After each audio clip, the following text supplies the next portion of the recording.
나는 2008년 4월 벚꽃이 한창인 날 공부방을 열었다. 그 당시엔 공부방이라는 명칭 자체가 주는 느낌 때문인지 공부방을 학원의 개념보다는 보육 개념으로 이해하고 들어오는 고객들이 많았다. 당연히 무료거나 소액의 교육비를 생각하고 오는 일이 대부분이었다. 지금은 공부방이란 이름 걸고 아이들을 지도하는 기관이 많아 학원이나 교습소와 동일한 개념으로 인식되어 있다. 코로나와 같이 오랜 기간 교육 현장을 바꾸어 놓은 일이 앞으로도 얼마든지 있을 테지만 아이들을 잘 지도하는 선생님을 찾는 고객은 변함없을 것이다. 공부방 창업을 생각하고 있다면 오늘 이것부터 생각해보면 좋겠다.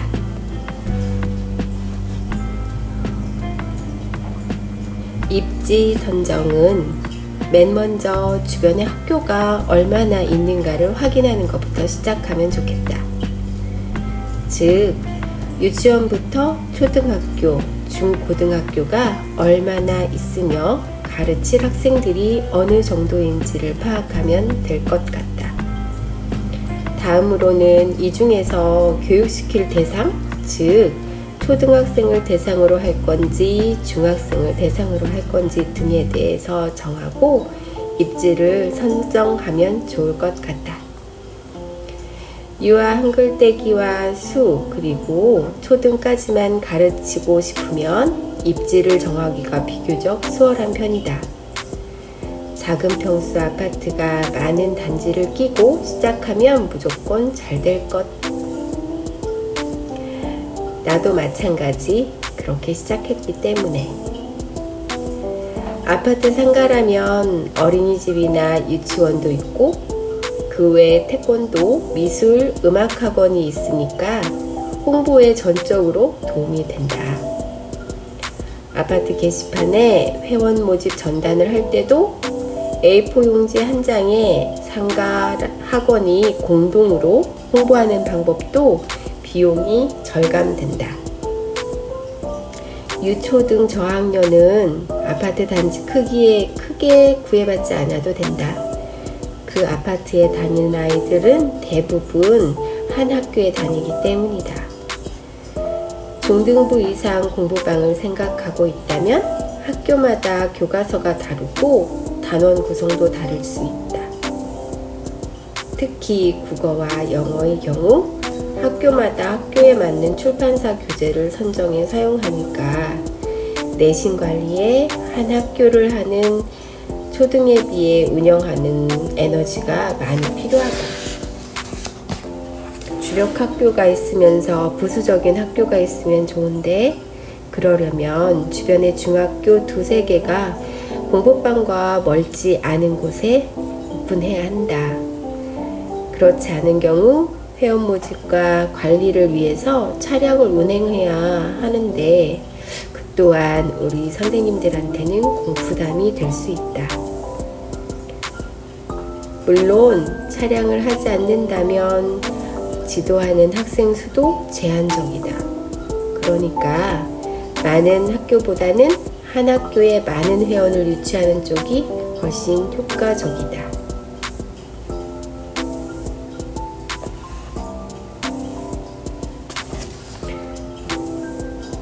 공부방 선생님이 자기 아이가 유치원에 다니면 유초등 회원을 전담하는 유형의 교습을 시작하면 정말 좋다. 우리 아이가 유치원에 다닌다면 종일반을 마치고 귀가하는 시간은 대략 5시. 더 오래 유치원에 머물 수 있는 기간도 있지만 일반적인 경우 5시로 보면 족하다. 우리 아이가 귀가해 쉬면서 엄마를 기다린다. 그러니 엄마가 수업을 마치는 시간도 너무 늦지 않으면 좋겠다. 아이가 기다리는 시간이 너무 길면 그만큼 엄마와 아이도 힘들고 일상의 리듬에 좋지 않은 영향을 줄 수 있기 때문이다. 엄마도 수업 후에 아이를 케어해야 되니까 에너지는 조금 남겨두어야 되지 않을까?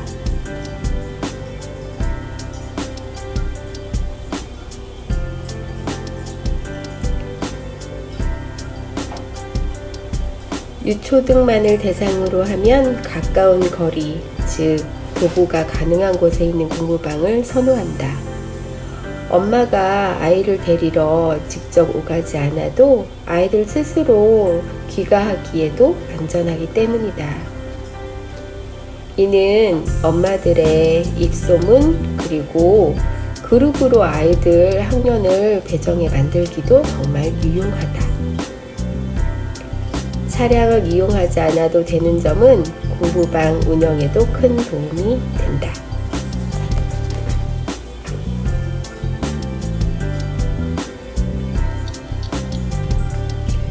초등 고학년부터 중고등부를 할 경우에는 차량을 운영해도 수입에 지장이 없을 만큼의 수익이 보장되긴 한다. 초등 고학년은 이미 학부모가 중학생이라고 생각하니까 중고등부 형 누나와 함께 수업하는 것을 공부 습관이나 학습 분위기상 선호하기도 한다. 수입도 유초등부의 2~3배 이상은 보장할 수 있다. 학부모들도 중등 이상이면 수업료가 대략 올라간다는 것쯤은 모두 알고 있기 때문이다.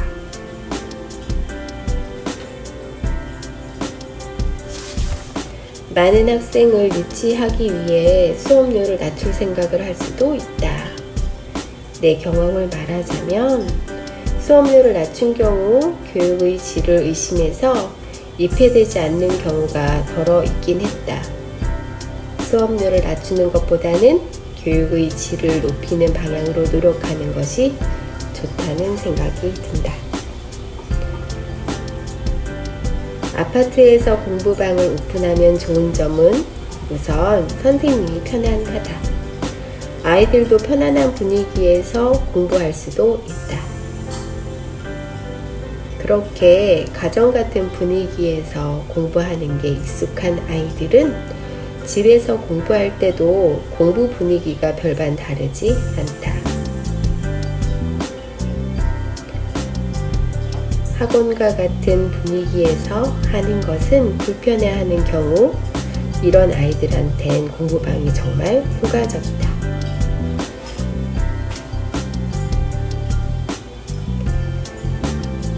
물론 상가 학원이나 교습소는 여러 학교 아이들이 모이기도 하니까 정보를 교환하는 데는 효과적일 것이다. 그리고 집에서는 공부가 잘 되지 않는 아이들은 학원 분위기를 훨씬 선호한다.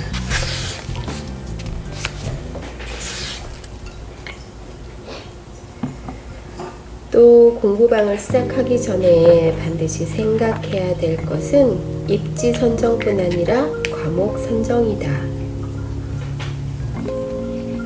유아의 경우는 보통 6세, 7세 아이들이다. 한글 떼기와 수 기초. 한글은 시중에 나와 있는 교재 중에 자모음자부터 글자 쓰기까지 아이들 수준에 맞춰 선정하면 된다. 자칫 교사의 손이 너무 많이 가게 되면 수업의 어려움이 정말 많다. 교사의 입장에서 유아반 수업은 반드시 그룹 수업을 권하고 싶다. 그 시간엔 유아만 수업하고 초등과 가능하면 혼합으로 수업하지 않았으면 한다.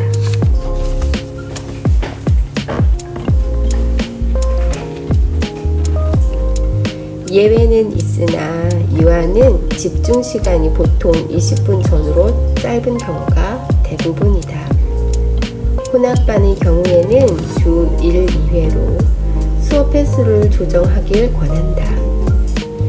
초등 저학년과 혼합반으로 수업하는 경우 선생님의 적지 않은 체력 소모가 크고 교육 효과도 떨어지기 쉽다. 아주 차분한 유아를 제외한다면 선생님 혼자서 수업을 진행하려는 것은 어쩌면 과욕일 수 있다.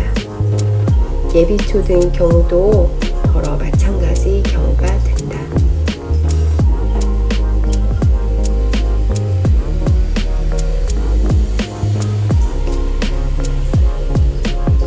초등의 경우 영어, 수학, 그리고 전과목으로 크게 분류하는데, 전과목의 경우 국수사과 또는 국영수사과일 것이다. 영어, 수학, 단과학원이나 교습소가 공부방 주변에 많다면 전과목 공부방에 도전해 볼 수 있다.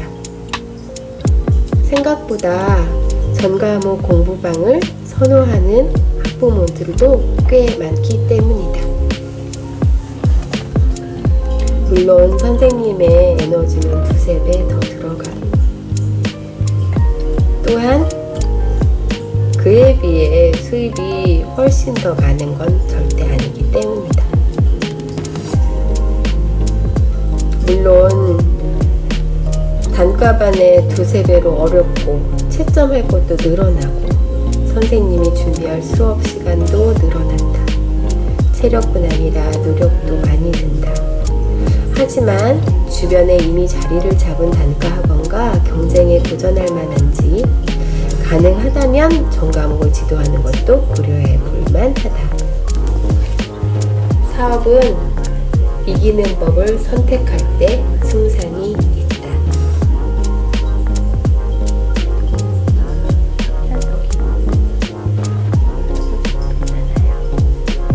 방문학습지의 경우 교재와 수업료가 각 과목별로 정해진다. 우리 공부방도 과목별로 별도의 수업료를 받을 수 있고 전 과목으로 교재 하나 수업료도 받을 수도 있다. 중등의 경우 단과 수업이 훨씬 수월하나 이 또한 전 과목을 원하는 학생도 있으니 주변 시장 조사를 하는 쪽이 좋겠다. 어쨌든 과목은 단과가 가장 편하다. 수업 준비도 운영하는 것도 전 과목에 비해 여러모로 여유가 있다. 깊이 있는 수업을 하는데 준비하는 시간이나 고민도 절약되는 면이 있다. 시험 준비할 때는 두말할 나위도 없겠다.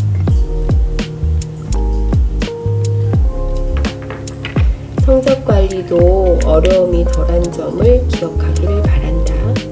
나는 전 과목을 하느라 물 마실 틈도 없었을 뿐더러 머릿속은 온종일 수업에 관한 일들로 가득 차 있었다.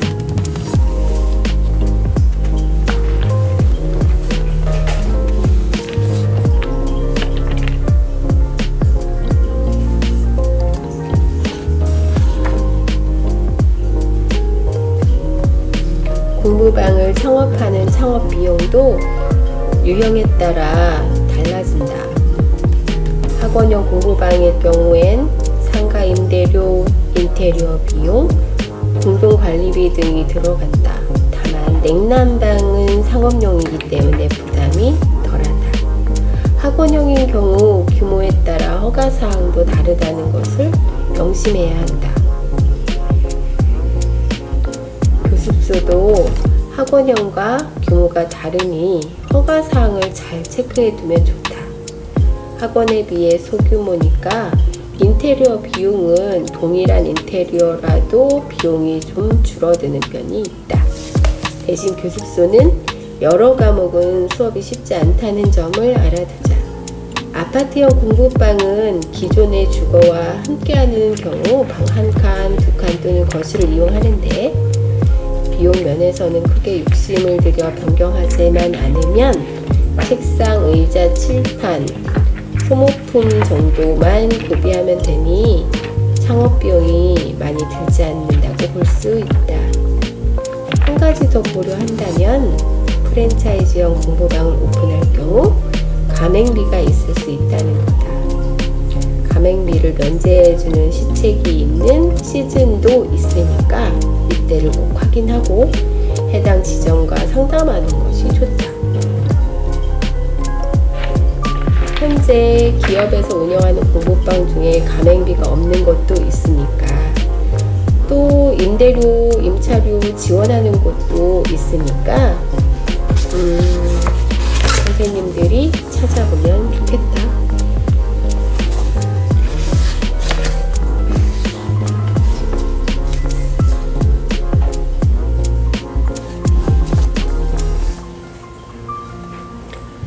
공부방을 시작하기로 마음먹은 순간부터 우리는 어떻게 내 공부방을 알릴 수 있을까를 고민한다. 그리고 연구하기 시작한다. 그런데 사실 공부방에 대한 사전 지식과 경험이 있어도 무엇인가 새로운 방법이 없을까 하면서 방법을 찾는 경우가 정말 많다. 하지만 공부방 사업은 동네의 장사다. 나는 그렇게 생각한다. 더 키워 확장해볼까 하는 생각에 열심히 검색을 하고 상가를 알아보고 더 넓고 입지 좋은 아파트 단지, 좋은 평수를 알아보기도 한다. 그러다가도 장사가 잘 된다고 함부로 매장을 옮겼지만 손님의 발길이 끊어진 썰렁한 가게를 지날 때면 내 사업에 비추어보게 되는 것을 보면 공부방도 동네 장사라는 생각에는 변함이 없다. 다시 그 생각을 접고 내 공부방을 더 밝게 벽지를 바꾸고 조명도 환하게 바꾸는 방법을 선택한다. 소심한 나의 성격일 수 있다는 변명도 해본다.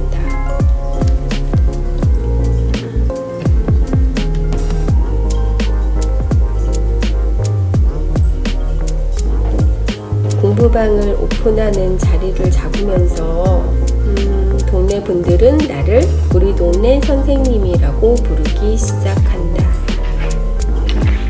아이를 키우다 보니 아파트에서 애기 엄마로 불려야 편할 테지만 나는 우리 동네 선생님, 공인이 되어서 그에 어울리는 행동을 보여주는 게 옳다고 여겨진다. 바쁜 일과에 동네 분들을 만날 틈도 없지만 짧은 순간의 마주침에도 가능하면 반듯한 모습을 보여야 된다고 생각했다. 내가 조금 손해보고 사는 것도 또 그 하나의 방법이기도 하다. 항상 감사하고 항상 정을 되보름인 듯이 깍듯한 모습이어야 한다. 그 덕에 나라는 사람의 아이로 태어난 내 아이도 불편함이 있었겠지만 아이도 나도 성장하는 감사한 면이 있기도 하다. 이런 생활이 몸에 배이게 되면 그게 곧 안티팬 없는 공부방이 되는 방법이라고 생각한다.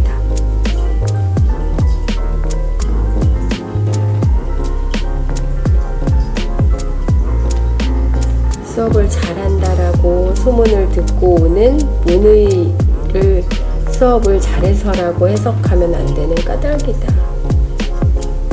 학부모 고객들 사이에 수업을 잘한다는 것은 아이 눈높이에 맞추어 잘 이끌어준다는 말로 해석해야 한다.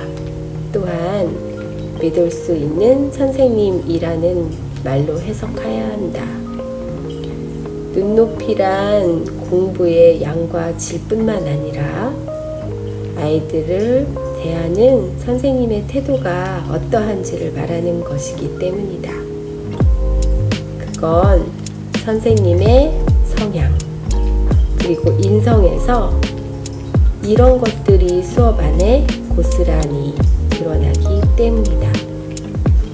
공부방 선생님은 우리 동네 공인이다.